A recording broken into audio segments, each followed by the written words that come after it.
சைனால யுன்டாய் water fall, ஒருத்தர் ஒரு முறை அந்த பாறை ஏறி மேலே போகலான்னு போய் பார்த்தா தான் அதுக்கு மேலே ஒரு பெரிய பைப்லேருந்து அது ஆர்டிஃபிஷியலாக தண்ணி வருது, எல்லாரையும் அது உண்மையான வாட்டர் ஃபால்னு சொல்லி ஏமாற்றிட்டாங்கன்னு சொல்லி வீடியோ ரிலீஸ் பண்ணுறாங்க. அநேகருக்கு ஒரு கோபத்துக்குரிய காரியமாய் மாறுகின்றது.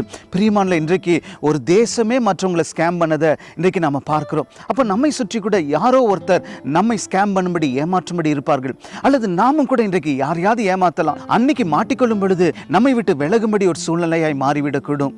வேதம் சொல்கின்றது, ஒரு மனிதன் இப்படியா ஜெபிக்கின்றார், ஆண்டவரே என் சத்துருக்களுக்கு முன்பு உம்முடைய நீதியிலே என்னை நடத்தும், அவர்கள் மத்தியில் என்னை உயர்த்தும் என்று சொல்லி. இன்றைக்கு ஒருவேளை சாமர்த்தியமாய் நாம சிலரை ஏமாற்றுவதை போல இருந்தாலும் அது என்றைக்கு இருந்தாலும் நமக்கு ஒரு ஆபத்து, என்றைக்கு இருந்தாலும் ஒரு அவமானத்தை கொண்டு வந்துடும். இன்றைக்கு நாம கேட்போம், ஆண்டவரே உம்முடைய நீதியின்படி என்னை நடத்தும், நான் மற்றவர்களுக்கு பிரயோஜனமா இருக்க என்னை ஆசீர்வதி என்று சொல்லி கர்த்தர் உங்களை ஆசீர்வதித்து பலருக்கு பிரயோஜனமான பாத்திரமாய் மாற்றுவார். ஒரு நிமிடம் முடிந்தது.